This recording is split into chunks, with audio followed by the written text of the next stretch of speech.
All right, here we are. We're live. Well, welcome to welcome to the Small Scale Life podcast, everybody. Welcome to the Just Tommy show. It's just me. There is no one else. It's just me out on the limb, and I'm glad you're here. Thank you for showing up today. It is a little past 7:30, and we're running a little late, just trying to get some things in order before we jump into this week's voyage. As you can see, I'm by myself. My partner in crime, Adam, he is not here today. He was not feeling well, so we're going to give him the night off. We're going to get him the night off. It's fine. He's totally fine. Yeah, he'll be fine.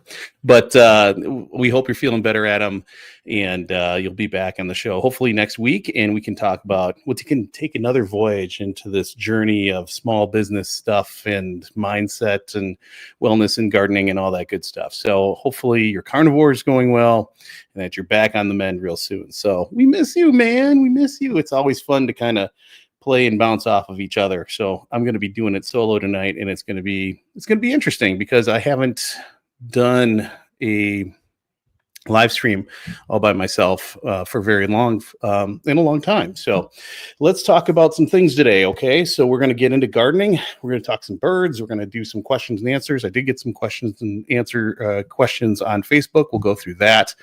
Couple things that's going on right now in the world. If you've noticed, TikTok is going away, maybe. I wanted to bring this up because it's kind of funny. I do have a TikTok site. I am a user, and Adam is a user.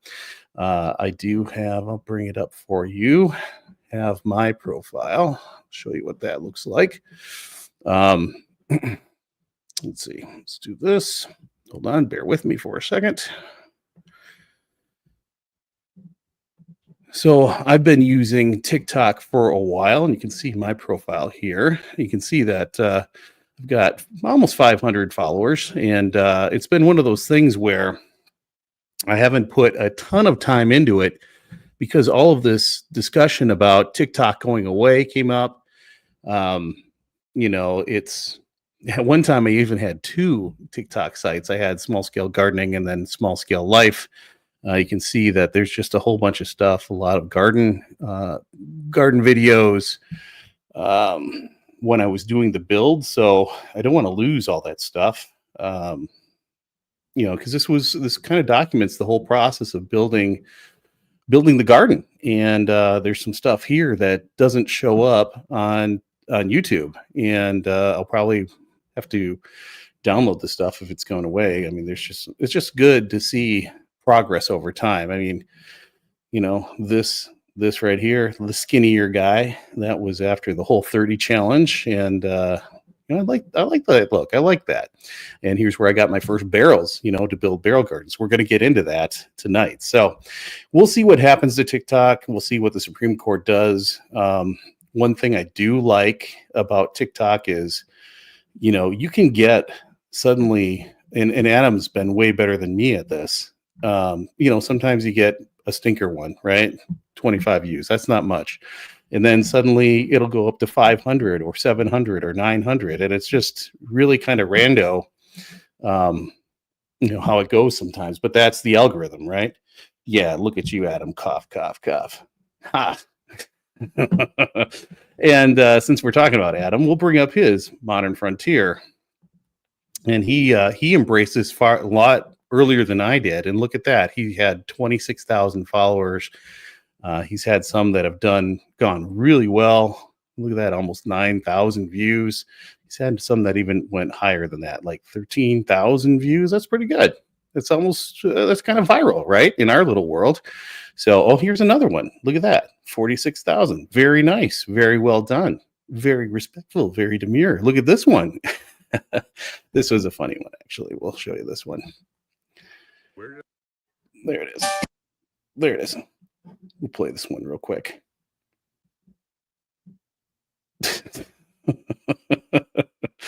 Good old Adam coming up with the good stuff. But he's had some good success here on TikTok. So, what's going to happen? Yeah, he loves to dance. Of course he loves to dance. You look like a dancing guy, my friend. So what's going to happen with TikTok? Don't know. I don't know. And for me, um, I went through a phase where I wasn't posting much just because I didn't know what was going to happen with this platform, and I still don't. So why invest a lot of time and effort into making videos and putting them up here if it's just going to get eliminated? So I don't know. We'll see what happens. It is rather funny that today a ton of people are leaving TikTok or talking about leaving TikTok and going to a platform called Redbook. Not sure if you've heard of that, but apparently that is actually hosted on mainland China, and some people are doing that. So we'll see. I don't know. I don't know what's going to happen. It's a big platform. A lot of people are using it. Apparently, 170 million U.S. people, U.S. folks, and the folks in the U.S. are using that platform, and it's going to go away. And Adam loves to dance. So there you go.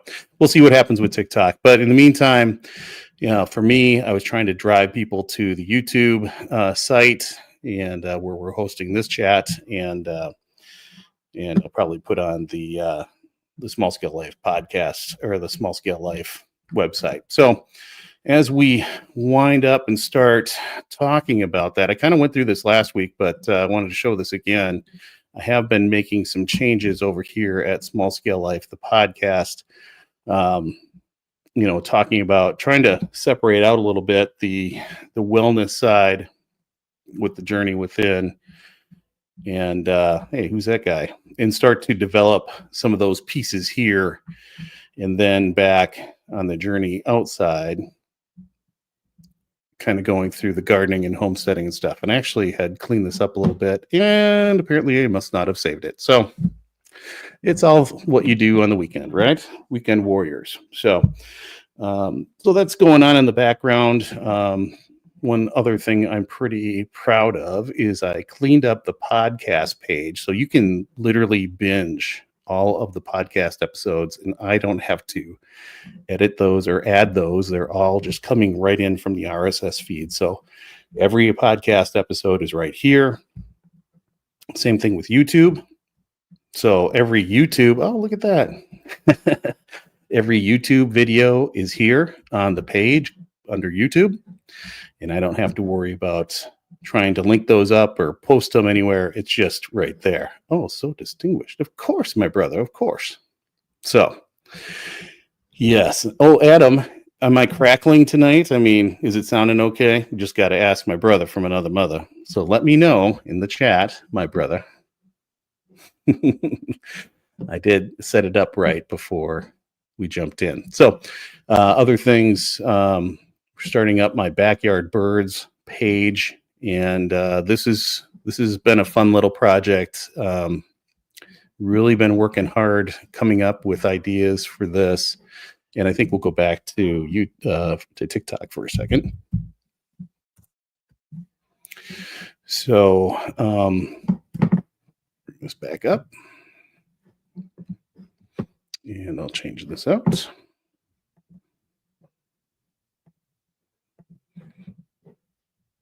Hold on for a second. Here we go. So this is something that I've been really working on, trying to perfect and develop and enhance. These are my homemade suet bars, and I had them last week, even tasted them last week towards the end of the show. Adam didn't think I would, but the audience demanded it, and Adam kept pressing, so I decided to taste it. And I've been making these like a storm, and like 2 of these will sit into a normal 4x4 or 5x5 cage. But I've also been working on different molds, and now we have the heart-shaped mold. So I'm pretty excited about that. Even put them on a little ribbon here. So pretty cool stuff.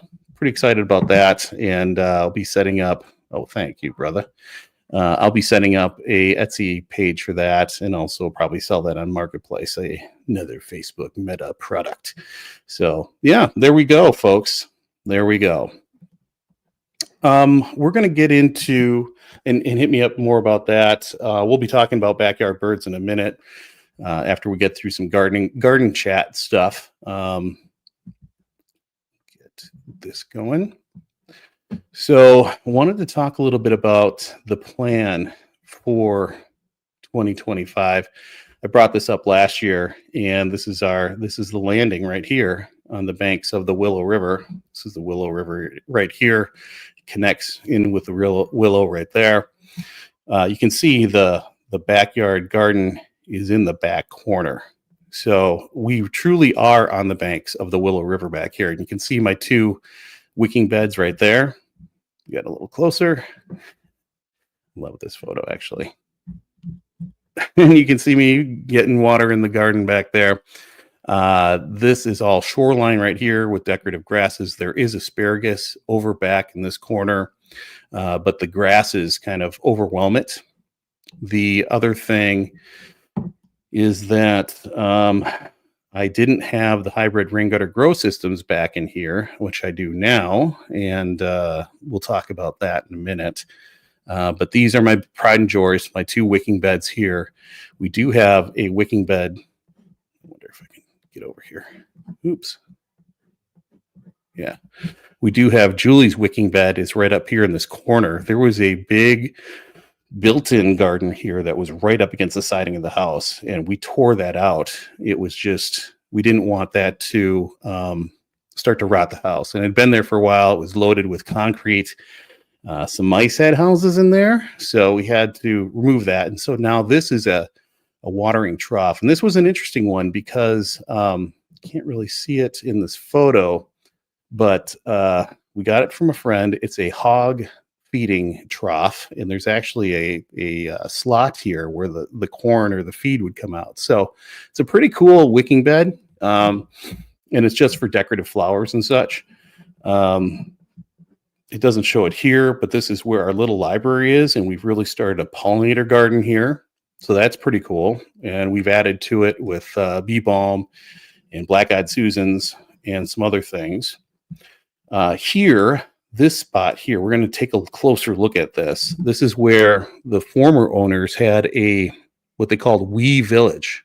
And it was a gnome home. I mean, they had 150 different gnomes there at one time, and they built this massive quickcrete structure called Wee Mountain, and it was all right here. And I took that out last year, or took that out in late 2023, and this is now just a grassed area. But we've talked about, I put a little library right over in this area, right over by the edge of this flower garden. I hope you can see my cursor here as I'm working here. But I put the little library over here. We just talked about moving it closer to this big maple tree and maybe putting a bench here. And you can see this bench. It's over here, moving this bench, putting it in this space and the little library here, and making a nook, a gathering area, a nook right here on the banks of the Willow River. So that's something that we're talking about in a project that would pop up next year. So, this year, it's 2025. So that's something we're talking about from the flower garden perspective. Here along the shoreline, well, maybe I'll bring up a better picture. Bear with me for a sec. Along the shoreline, we have a lot of wildflowers, and we want to enhance that. Do I not have any good photos of it? Of course, I have 50,000 gardening photos, but can't really find one of the shoreline. We want to enhance the shoreline. It's pretty cool. Oh, here we go. I'll show you this. So we'll stop sharing this. Part of this is learning all the different technologies. Let's see. Hold on. Okay, so this is a little library. You can see that there. Julie's dad built that. And we filled in behind it with a bunch of pollinators. So there's going to be bee balm back here, black-eyed Susans, some more coneflowers. It's going to look great. And we really want to encourage those pollinators to grow here. And we really want to have a lot more pollinator friendly flowers along the shoreline too. That's important to us. We want hummingbirds coming in, butterflies coming in. The goldfinches really like different flowers, especially thistle. I'm not a real big fan of thistle, obviously, but we do have it on our shoreline.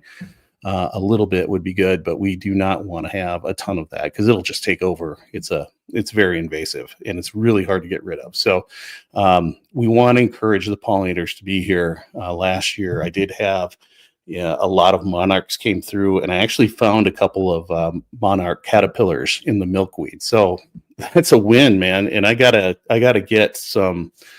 One thing that I would like to build is a couple of butterfly houses to put out there too, to help those monarchs as they come through. So yeah, these are things that we're going to be working on. The garden itself.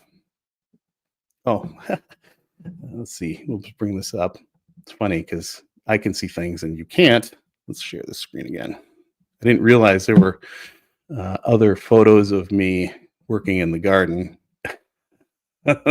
Who's that guy? Oh, that's me. Yes, watering the tanks. It's a little different perspective, and it's a lot of good stuff. So this is a great sitting area underneath these two big pine trees, and this is our shoreline area. And we did get, you can see the hummingbird feeders along the fence line there. That far one that's beyond that big pole.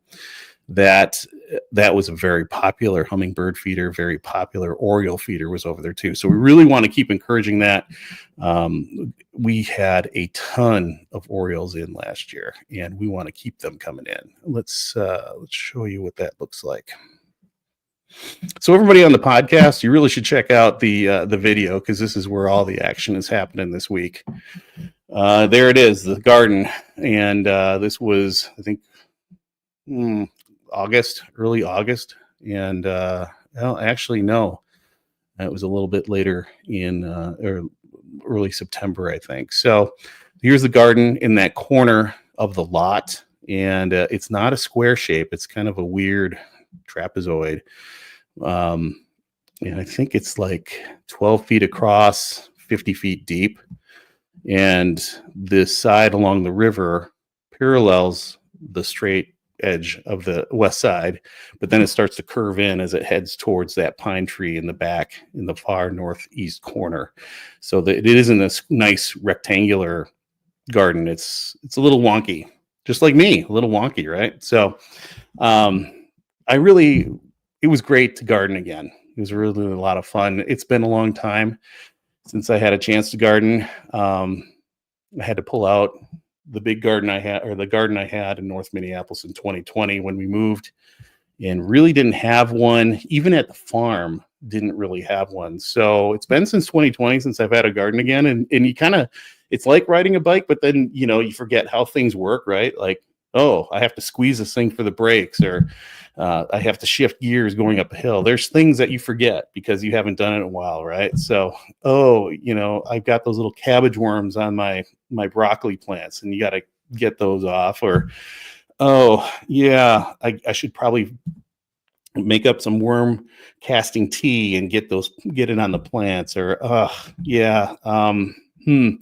these weird hornworms show up, and fortunately I haven't had those. That's more Michael Bell down in Texas. But you got to do certain things. You got to trellis those plants up because they're just going to go every which way, especially like a cherry tomato plant. So there's things you forget and things you need to remember.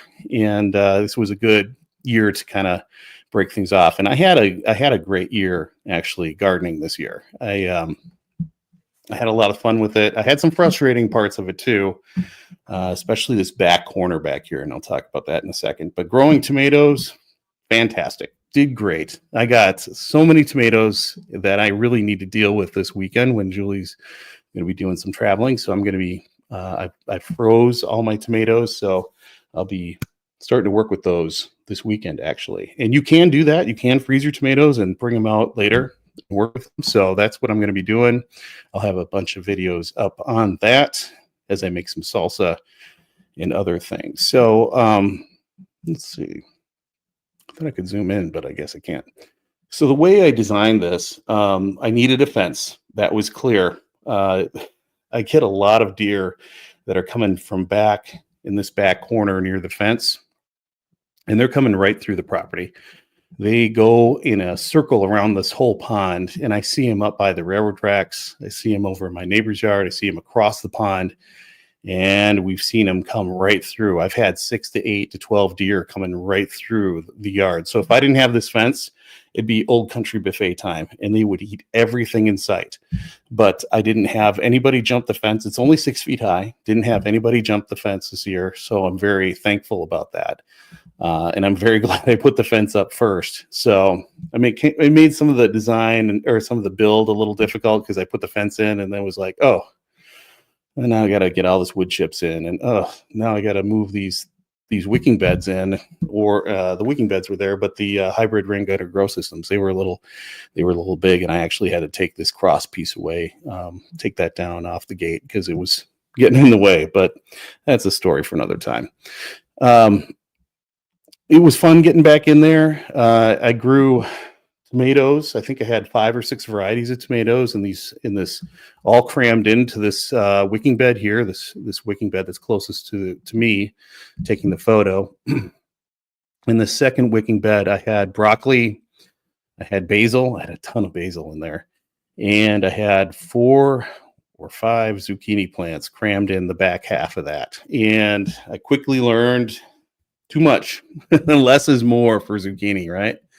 If you're a gardener, you know what I'm talking about. So, yeah, there was a lot going on in these 2 beds. I think the lesson learned, the trellis worked well, getting the tomatoes growing up and pruning those. I probably didn't prune them aggressively enough. I did get some blight towards the end of the year.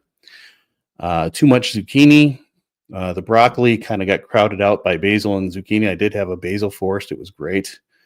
I don't know. Broccoli, it doesn't do much for me. So I don't know if I'm going to grow that next year, to be honest with you. Or this year. So, but the zucchini, I'll pare that down to maybe 1 plant, and then we can keep up with it. And the basil, yes, we love basil. Tomatoes are going to have to go in a different planter. So I can't really use this one unless I strip out soil. Blight, when it puts those spores down, the spores infect the plants, and they also come down into that soil. So for 3 years, really, your soil's kind of toast for tomatoes. So I won't be growing tomatoes here. The hybrid rain gutter grow systems. I wonder if I got a better picture of that. Sorry. Should have had these all pulled up for y'all. Bear with me for a second.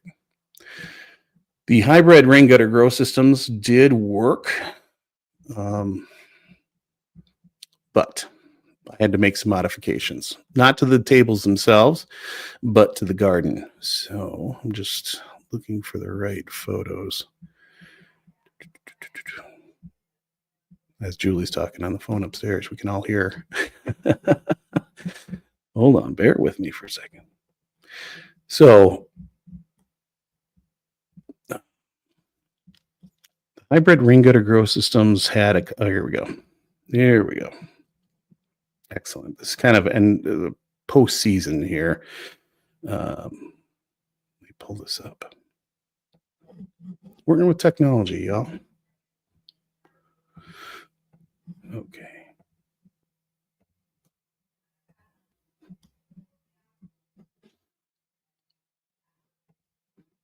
Okay, here we go.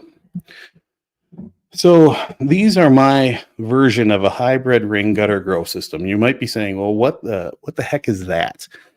So a gentleman by the name of Larry Hall from Brainerd, Minnesota, he came up with this idea, and his first version of it was called the kiddie pool system. So he wanted to grow tobacco in Minnesota. So what he did is he stripped out his plants, or he had these plants, his vegetable plants. He took them out of his garden, put them in Walmart bags, because he worked at Walmart. He threw them in Walmart bags with soil and just put them in a kiddie pool, one of those round blue kiddie pools, put some water in it, let it go, because he wanted to get this tobacco going. He kind of forgot about the veggies.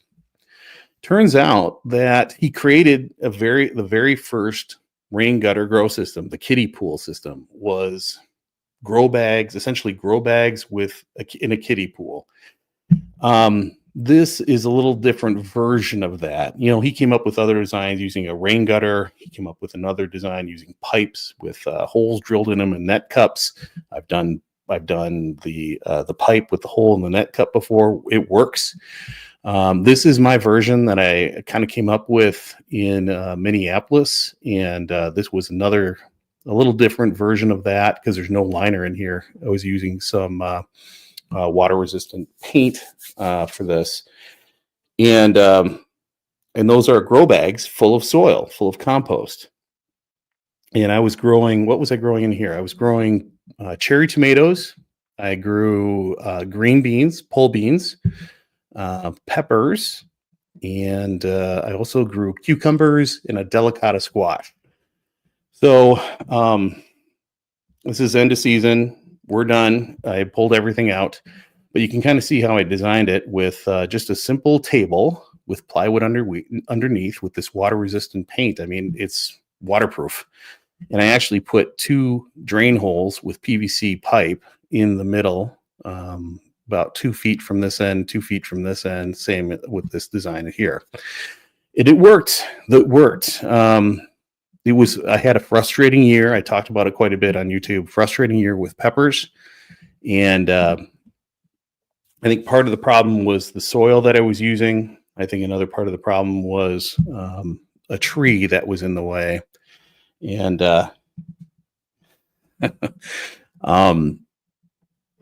Adam just got that text, by the way. So maybe I can show you and the picture.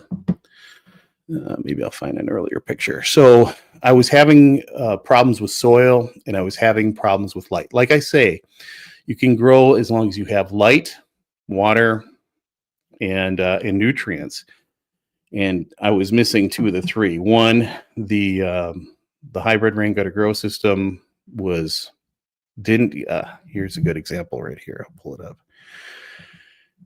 I used some substandard soil. I was doing a kind of a shortcut, and I used some less than awesome soil. And I thought I could add worm castings and supplement that soil and get things to grow. Also, I kind of had a rough year with some seedlings last year, and just they weren't growing like I wanted them. I mean, you can see this is a cherry tomato plant right here, and it is just tiny, tiny, tiny when it got transplanted in here. So the soil wasn't great. Seedlings weren't great. And then another thing you can notice here is the shade. So I had a maple tree that's just to the right of where this hybrid rain gutter grow system is, and it shaded this out for, I don't know, I probably was getting like 6 to 8 hours of sun. It really needed more sun there. And the reason I say that is because once I cut that thing down, suddenly plants took off just like that. So it was a shade problem, a soil problem, and also a seedling problem, all 3. The cucumbers that I planted, and the pole beans for that matter, it was all from seed right here in the hybrid rain gutter grow system, and that stuff took off. So it was a seedling and a shade problem, but I was also supplementing the soil at that point as well. So I'm going to make changes next year in this area of the garden. As you can see, the garden does kind of curve back here, and it gets a little tight. So you've probably heard me talk about the barrel gardens that I've got, and I'll show you what they look like here in a second. So I'm going to change out so I'm going to take out this hybrid rain gutter grow system, totally dismantle it, and use the pieces and parts in the barrel gardens that I'm going to build. This one over here, actually, I'm going to repurpose that. I think I'm going to use it for my pole beans and maybe some peppers. And what I'd like to do is I'd like to replace this garden and this garden with with these, and I'll show you that in a second. So you've probably heard me talking about the barrel gardens, and I showed those barrels that I had purchased earlier this year. So as I think about the grow bag, it's this bag, right? A felt bag that's 9 inches in diameter and about 9 inches tall. That's a 3-gallon grow bag. There's 5-gallon grow bags. It's like a 5-gallon bucket, right? But it's got felt around the sides of it. Now the felt is good. I will say that, because it does promote air pruning. So that as the roots grow, they will start to, and they hit a hard edge. Like if you're in a clay pot or even a 5-gallon bucket, they'll start to wrap. They'll start to wrap around. They can't grow out. So they'll start to wrap around, and you'll get this at the end of the season. You pull that plant out, you'll get this big root ball, and it's a big mess. And it's just a mat of roots. And that's what the plants do. They all do this. The beauty of the felt pot is that they don't do that. It's like they hit the edge, but that felt allows the air to circulate around it, and it's not going to start to wrap like that. The hard edge makes it wrap for some reason. So I don't know all the technical reasons why, but that's what it does. And so the plants are actually not getting root bound in a felt bag. Now, there is one problem with that. Suddenly you have 18 of these grow bags in an 8-foot, a 2x8 table, right? That's a lot of individual soil blocks. And one thing I was thinking about this year was, how about having a bigger soil block? Okay. That's what I'm going to achieve with this barrel garden here. Now, I built 2. These are my little prototypes here, and they are 2 feet wide, and they're about 3 feet long. So to get kind of the same thing that I had with that 2x8 table, I'm going to have to daisy chain 3 of these together. So it'll be 2x9 essentially, but that's a lot of growing space. My wicking bed tanks are 2 feet wide by 7 feet, and I can get a lot in those. So imagine what I can do with this 2 feet wide by 9 foot long bed. I think I can do really well with that. And that's where I'm going to put my tomatoes this year. Okay. So I'm going to use them in the wicking tubs and see if I can get those to grow. And they're going to be at the back of the garden. So removing that maple tree was a big deal. Now there is a pine tree back there, and it's a beautiful pine tree. I don't want to cut that down, but I think I can grow and get enough sunlight back there and leave that pine tree in place. So I'm going to have 2 of these long tables, or 2 of these long barrel gardens in the back. And then across the back of the garden, I gotta find a better picture here. Across the back of the garden is where I would like to put one of the hybrid rain gutter grow tables back there.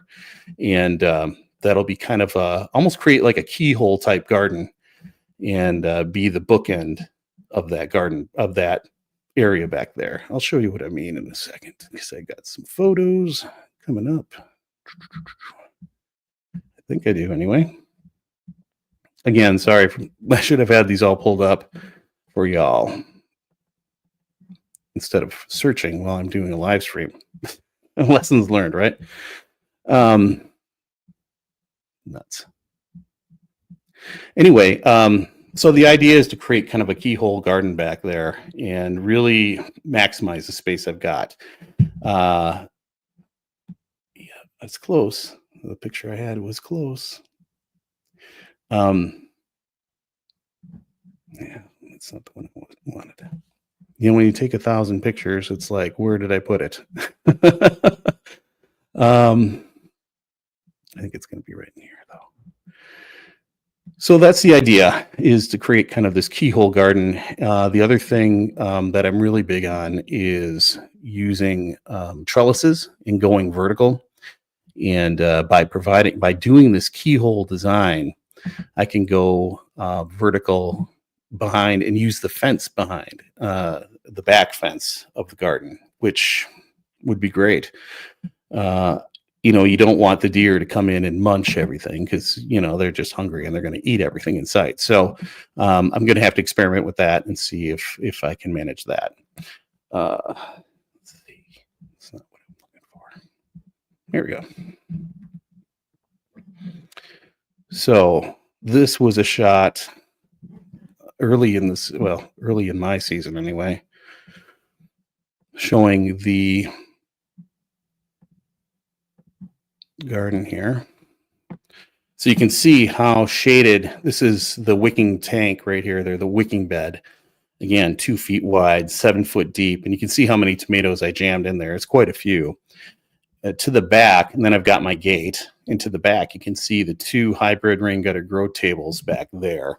And that's where I'd like to put the barrel gardens, right back there where these 2 are. And they won't be at the same elevation because we are going downhill. We're heading towards the river. So for me to build up this one to the eastern one, I'd have to do some earthworks, and it just didn't have time for that. But you can see how the maple tree, it's right on the edge of this hybrid rain gutter grow system here, and it was shading it out.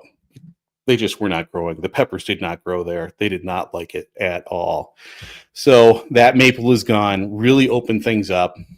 This table is going to go east-west. So right now everything is north-south, but this table is going to go east-west to create kind of that backstop for the keyhole. And then the table on the left is going to be a barrel garden, and the table on the right is going to be a barrel garden. And this table is going to get repurposed. I do have extra room here, and I've got extra room here, and I've got extra room behind where I took this picture. So I've got some room. I can cut this in half and do some things with that. So that's kind of my plan too, is to work on that. As you can see, I was trellising. There's these T-posts are right here alongside the wicking bed tank. And there was conduit, 1/2-inch conduit that ran the length of the wicking bed. So like I said, there was a lot happening in this garden bed.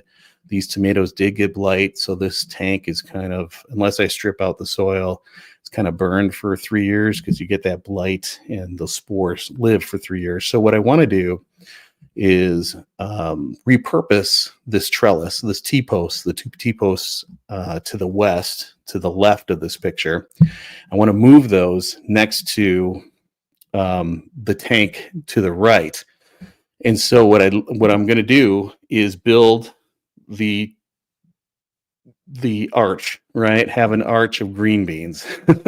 And so it'll look nice. It'll look good. So I'm going to take these 2 T-posts out, move them next, put them in the walkway, and then arch up extra fencing that I have. So then I can have stuff just trellis up and over, and it's going to be great. So I'm really looking forward to that. It's going to look good. It's going to function well. I can really free up these 2 tanks to put whatever I want in those. I'll have tomatoes in the back. Business in front, party in the back, right? So tomatoes in the back, and then the green beans and some peppers will be along the east-west in the hybrid rain gutter grow system, which will be right down by the ground. Now, the only trick there is that you have to make sure the rabbits don't get in there, because there are rabbits in this area. Our little cat Janie, she's taken a couple out, and I've seen lots of rabbit tracks up by the shed and in our yards. So I've got to make sure that they can't squeeze through this fence and start eating up everything in sight too. That's one of the reasons why my beds are all elevated to 2 feet. Rabbits tend to not jump that high here in the Midwest. So I haven't had any rabbits that have jumped into the hybrid rain gutter grow systems or into my tanks. So I probably could, but they haven't to date. So that is kind of the plan for the garden. Just changes. And Julie tells me, oh, you just got done building this thing and you're going to start changing it again. And I'm like, yeah, but it'll be good changes. It's going to work really well. I've made some fixes, like cutting that maple tree out of there. It's really going to function a lot better, and it's going to be beautiful. And we got a great harvest this year. So next year it's going to even be better, because I'm not going to be trying to cram all the things in, and I can actually let things breathe a little bit. So I could see like sugar snap peas being along this this right side of the wicking bed, going up and trellising over. And then as we move into warmer times and those peas die off, then put in the pole beans and have them go up and trellis over too. And then on this side, probably have basil and I don't know. We'll figure out what's going to go over here. Jules and I need to sit down and plan out what we're actually going to grow for 2025. Back here will be my tomatoes. Down low, I'll have peppers. I also have pole beans that'll trellis up on the back and use that back fence back there because this really is a dead, wasted space right now. And then this wicking bed, we'll have some squash that'll use that trellis, and we'll figure what else is going in there. So I'm really, as I think about it, I'm thinking about going back to something I talked about with my friend Michael Bell from Dallas Half Acre Farms. It's coming back to the whole idea of soup gardening. This was my garden in St. Louis Park, a picture here. Man, I love that garden. It was really, really, really productive. And it was a space with just, when we moved in, it was just junk. There was broken glass back there and branches and grass clippings. And it was just really ugly space. And I cleaned that all up. And I built some raised bed gardens back there. And this was my most productive year, where I had great tomatoes, great green beans. It was fabulous. These are more pictures of that garden. Here's that hybrid rain gutter grow system where I had baskets with liner on top of a pipe with holes. So there was net cups going down into it, self-watering system. Here's a hybrid rain gutter grow system that was on the driveway. So I was growing food in my driveway. It was so cool. I had peppers on one side and I had cucumbers here, and they just got full sun and they just grew like crazy. That was a fun garden to have. So the concept is grow all the stuff, one, that you eat, right? You really want to grow stuff you eat. And then the other concept is grow everything that you could put in a vegetable, really hearty vegetable or vegetable beef soup. And then, when that stuff is coming due, instead of scrambling and trying to figure out how am I going to preserve all of it or eat all of it, maybe make up that vegetable beef soup or vegetable soup and pressure can it. So that's kind of the plan. Here's some of the things that are on the list. And green beans, yes, of course. Potatoes, sweet potatoes. I've got ideas. I know Jules says I can go buy them, but I've got ideas on how to do that. Carrots. That's one thing that I have not grown is carrots. So I'd like to get some carrots growing this year. So maybe that's what we're going to put in on one of those edges of the hybrid rain gutter grow system, or the wicking bed tank. Onions. Watched some videos on growing onions. That's something I've struggled with. You put in the onion sets and they're this big, and then you grow them after 6 months or a couple months, and then they're that big, right? They're like the same thing. It's like, what? So that's something that's on the list that I really want to improve this year and really get figured out. Tomatoes. I am the tomato man. Of course, we're going to grow tomatoes. Broccoli. Again, I'm kind of Switzerland on that. I don't know. Squash. Yeah, we're going to grow delicata squash. I have a ton of seeds back here. Berries, you don't really throw those in soup, but that's something that I have found pockets of them on quiet country roads near here. So elderberries, blackberries, Oh, and one thing I do have, strawberries. So I am going to have berries, but not in soup. So that's pretty exciting. And then sugar snap peas, of course. And another thing we're gotta have is our greens. We got to start growing some greens inside here this winter. So there's a lot. There's a lot that's starting to get some momentum and get speed. So I'm really super excited about that. So that's kind of what the plan is for the garden. Again, I'll give you an overview here. And one more thing that I've got, I forgot to show you. One experiment that I did try and actually worked, that I'm going to start again really quickly, is ginger, growing ginger. Where did my picture go? Sorry. So I built a very small wicking bed. And I was growing ginger. So here it is. So this was growing right on our patio. And this plastic base I got from big box store, Menards. We'll just say it, Menards. It's the bottom of a barrel, like a rain barrel or a wine barrel. It's a plastic base, and I just put a pipe in there. You can see the pipe in the back of the photo there near the window, and it's an L-shaped pipe. And in the pipe that goes along the base of the base that's underground, it has a lot of little holes in it. So that's how I fill it up. And then I put a drainage hole about 1.5 inches from the bottom, or maybe 3/4 of an inch from the bottom of the base, and that's where it drains. So it never becomes a bathtub, right? It drains out. It keeps some water in the reservoir. If it gets too high, it just drains out. Easy cheesy. And I grew ginger this year. I did. I got a harvest. Of course, I foolishly did not pull it when I should have, and I let it freeze, but I did get a harvest. These turned into nice little plants. I got baby ginger, and super excited about that. Ginger takes a long time to grow, so you just got to let it grow, let it do its thing. And this is something I want to experiment with more here in 2025. So that was a great little experiment. Great experiment there. Anyway, so yeah, got a lot planned for the garden, and it's going to be a lot of fun. I know that we talked a little bit about the suet cake stuff last week. We talked about it at the start of the show. That is something that I'm putting out there. I did get a question from the audience. Friend Karen down in Georgia, she was wondering about suet and what do you use it for, and what birds come into it. Oh, Karen.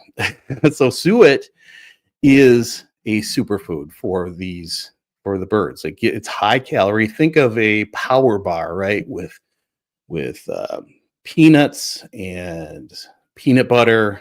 It does have some lard into it, right? So instead of chocolate, it's got peanut butter, right? Peanut butter and oats and bird seed, and I also put some raisins or cranberries in it, and it's just, it actually tastes good, and it's not. I'm not making it for human consumption, but it actually tastes pretty good because I did taste some last week. You know, you can see that on our show from last week. But we'll go back to here and show you some examples. So birds really love it. I have had a lot of birds in my bird feeders, and here's what it looks like. The suet is just, it's rich. It's nice. And these are really solid bars. And they're a good 1.5 inches thick or so. It's about as big as a bar of soap, and the birds love it. So what have I had in there in my bird feeders eating it? So I know woodpeckers love it. So I've been getting pileated woodpeckers. They're the big, massive woodpeckers. They've been coming in and eating it. I've had northern flickers come in. They are very cool birds. I've had red-breasted woodpeckers. So I've had almost all the varieties of woodpeckers here have come in and had it. The only things I haven't had is a red-headed woodpecker, and they are pretty rare in these parts. So I'll show you one of my buddies. We have one regular customer here, and actually several regular customers. Our friends off the Instagram page. So red-breasted woodpecker, they are a lot of fun. And they come in a lot and eat the suet.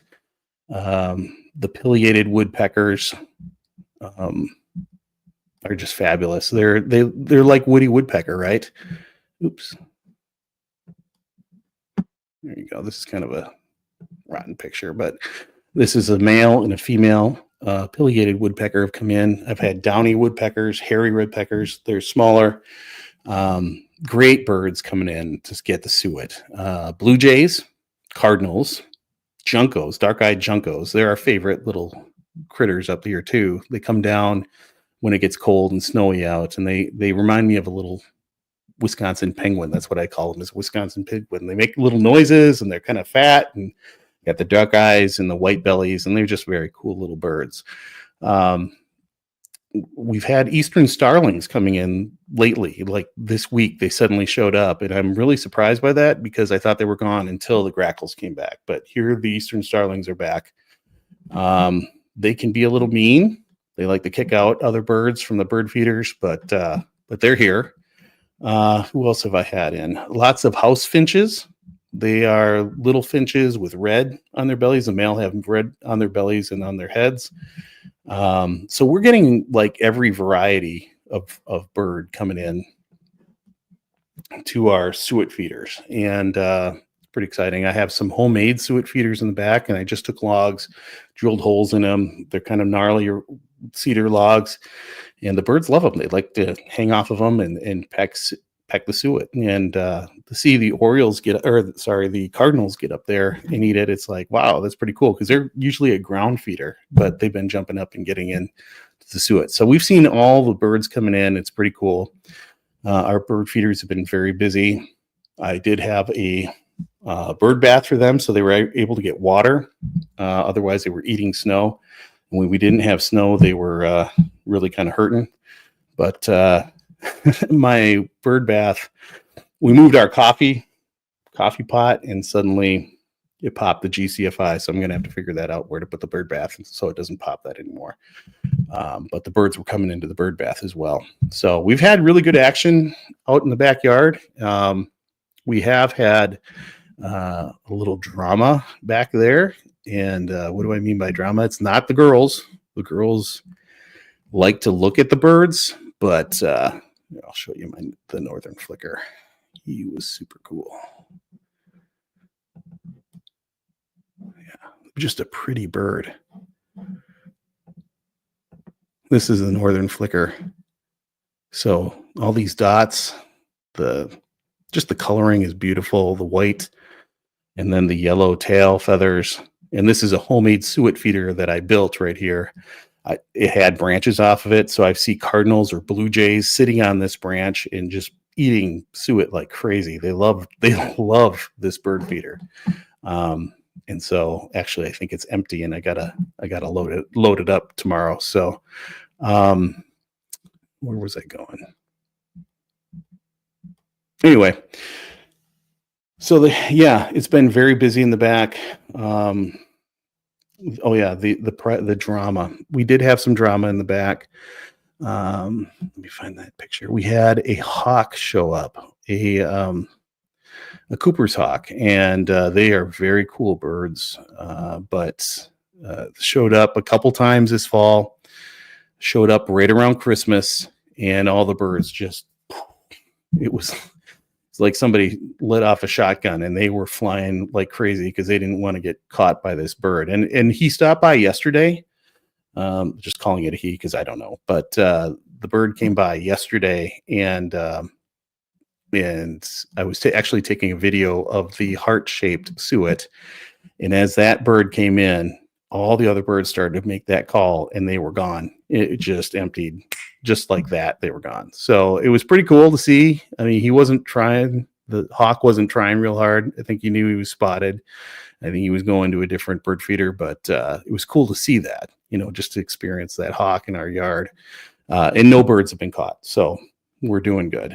I don't know where the picture is. I'm not going to spend any time with it. So yeah, so the bird stuff has been going good. And I really like the look of the heart-shaped suet, and with a ribbon on it. I'm going to put one right up here by the slider door on our hooks where I took the video, and see what birds will come up in.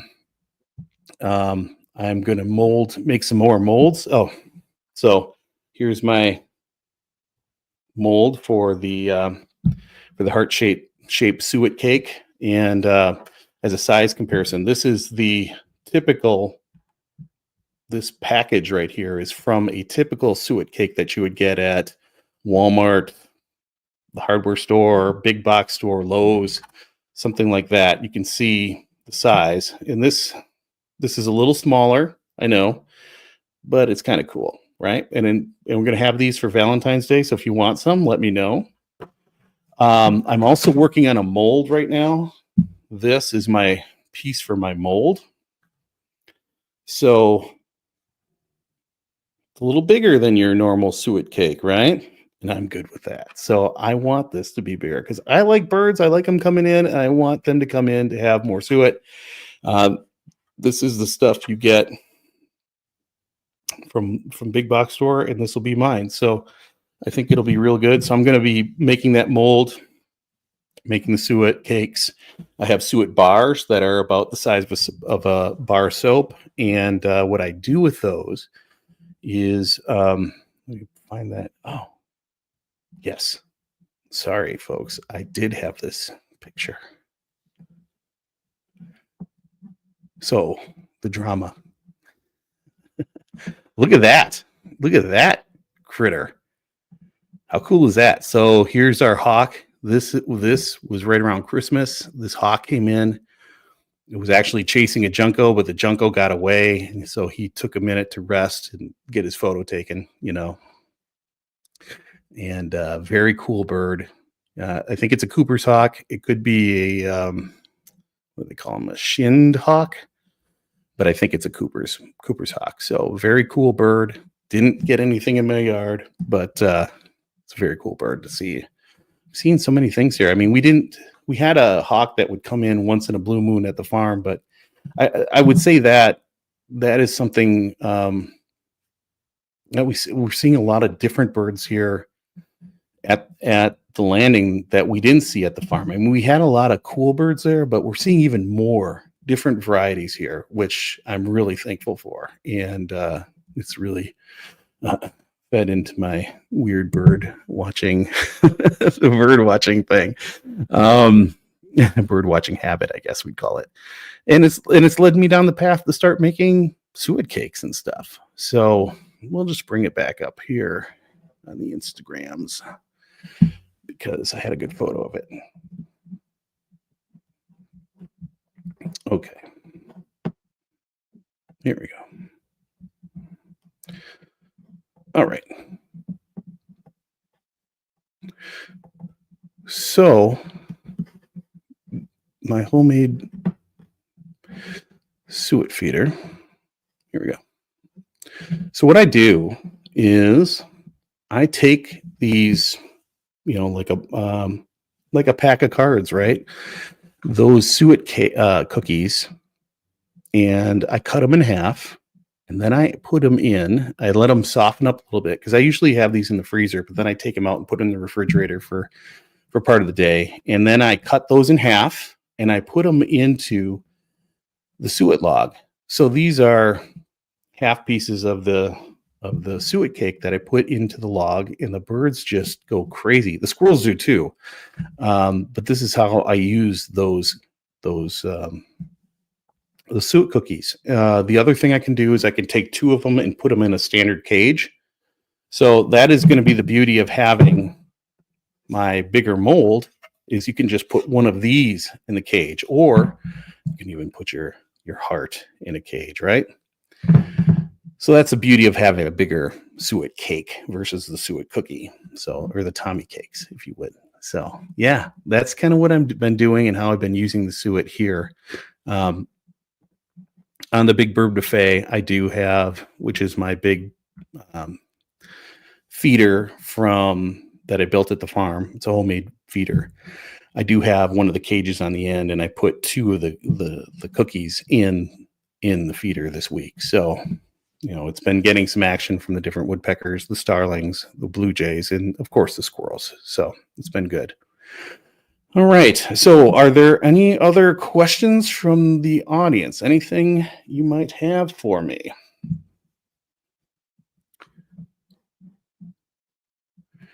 I guess while I wait for questions maybe to come in, the plan is that I would like to start, I'm making a lot of these things, making a lot of the suet cakes and cookies, and I'd like to start selling them. So I'll be posting those on Marketplace, and then I'll also posting those on an Etsy shop. And I'm still working through, getting all that set up, and I'll let everybody know when that's all ready to go. So if you want to feed your little bird friends, you can certainly do that with Tommy Cakes. And of course, Jules is helping me with design of the labeling and such, and she's doing a great job, and I really appreciate her helping me out. She's got a good sense of humor on this, and it's me, right? We got to do some funny stuff, and I got to sit down for a funny photo shoot so I can put something on the suet cake cookie, suet cake package. So just as I don't know. She'll probably get mad at me, but I'm going to show it anyway because that's what I do, and she knows that. So I got to find it first. Where did it go? Oh, did I get rid of it? No, I don't think I did.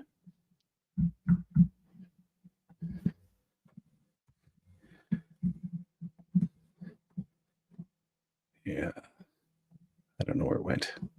I lost it. Anyway, I'll show it when the time is right. I will show it. So yeah, it's good stuff. But really super excited about it. I mean, I've been doing this podcast since 2015 and never really had a thing I was selling. And not that it was all about selling, but it's kind of exciting to have your focus on a few things, right? And really, when it comes down to it, like the journey within is the wellness piece, right? Getting yourself in a better place physically, mentally, spiritually. And then also the journey outside is all the gardening stuff and the birds. I mean, it's all connected, right? It's connecting with nature. It's connecting to the people that are into this kind of thing. And it's really, really just kind of, you know what it is? It's slowing down, right? This modern world, we are flying high, just thing to thing to thing to thing to thing. We are bouncing off the walls. Depending where you are in the stage of life, you're taking kids to games, to events, to churches, to grandparents' houses, to all over the place, all over the country, because we did that, right? We did that. We had so much on our plate. And you can never just rest or just focus. And then you've got the job pressures, right? So much going on in the corporate world now, and just the crazy stuff going on there, and new AI coming out, and they're talking about layoffs or outsourcing or putting this under AI. I mean, that's a lot of pressure, right? A lot of pressure. And then, because we're running around like crazy, then what are you eating? Nothing good, right? You're going to Buc-ee's or Quick Trip or McDonald's or, whatever place you want to go to, and probably not getting the most healthy thing, right? So we are really impacting all of it, our mind, body, and soul. And so if we can slow down, breathe, just slow down and breathe, and just get some intentional movement, get a little garden going. It doesn't have to be huge, just a few plants, right? You grew that, you did that. You took that seed and you put it in the ground or in the pot, and it started to grow, and you're like, oh my gosh, look at that. I did that. And then it bears fruit eventually, and you're like, holy smokes, that's amazing, right? And the birds, I mean, it's something else to see these little birds coming in, and you're like, thanks, Mr. Guy. Thanks for the suet today. And they're just eating this stuff, and you just kind of watch, and it's like, oh, look at that one. I like that one. It's kind of funny, and it's a little junko, and they're just beep, beep, beep, or the cardinal comes in and they sing, or the oriole in the summer, or the hummingbird zips in. I mean, it's amazing. It's amazing that this little creature can bring that much joy, and if I think about it and I look back, all of the pictures here, the orioles, the hummingbirds, the pileated woodpecker, and yes, the bloody grackle. Grackle. They're kind of mean too. But these are all pictures from this year at the landing, and that little hummingbird guy, that's our favorite. There's a connection there between us in nature. And it brings me a lot of joy to watch those. And then you have a big eagle come over, or an osprey, or even that Cooper's hawk, and they come through, and it's like, whoa, those are pretty badass. Those are badass creatures. They're doing the thing. So, and if you think about it too, I mean, that little hummingbird, it goes for thousands of miles from up here all the way down to South America, Central America. They fly all that way. It's amazing.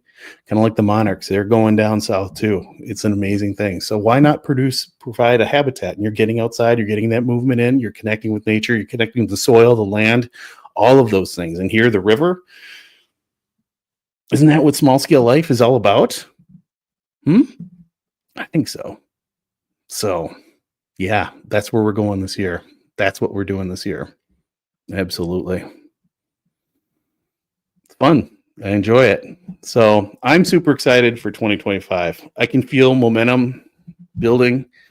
It feels good to have focus. I'm so thankful for Adam for being on the show and getting me back to doing this on a routine, because I think that's what you all were looking for. And then kind of doing a lot of thinking about, what the hell is this all about? What is this small scale life all about? Right? And coming to focus instead of, oh, we're going over here today. No, we're going back over here today. Squirrel. Let's focus, let's touch the grass, hug a tree, plant some cool flowers, plant some veggies, have some fun together. Let's do that. So I appreciate you being here. I don't have any questions in the hopper. So with that, somehow I made it for an hour and six minutes. That's pretty amazing. I was looking around and up on my feed, there was somebody that went for 8.5 hours last night. 8.5 hours? Curtis Stone, you are something. 8.5 hours, dude. How do you podcast for 8.5 hours? That's a great question. I suppose he's talking about his mountain retreat, his build project. But yeah, we're doing small scale, not 8 hours. All right, everybody. Well, I appreciate y'all. Thank you for tuning in. We'll be back next week. I do have some other things I want to talk about. We'll get to those. It wasn't in the cards for tonight, but I kind of got into some of those tonight. But I appreciate you all. Thank you for tuning in. It's a full moon tonight. Get out, look at the full moon. It's beautiful. I hear there was another solar storm, so there might be some northern lights coming in the next couple days. Check your apps. I like the Aurora app, also the Star Walk 2 app. Those are free apps, and the Aurora one's checking the northern lights. Star Map, it gives you constellations and all the good stuff. So get outside, just take a look through your window, see the full moon. It's beautiful tonight. It's the wolf moon, because that light is so bright that all the wolves howl in the middle of the night. Not that we're going to howl at the moon tonight. Well, maybe we should. Oh, let's do that. So anyway, we'll catch you real soon, everybody. Remember to learn, do, grow, be a little better every day. This is Tom from Small Scale Life Podcast and the Small Scale Life YouTube channel. Thank you for tuning in. Thank you for being there. Thank you for sticking with us. And if you're new here, thank you. Thank you for hanging out with me. Listen to me ramble about gardening and birds, like that bird right there. Isn't that cool? Anyway, we'll check you real soon. Take care, everybody. See ya. Bye. Toodles.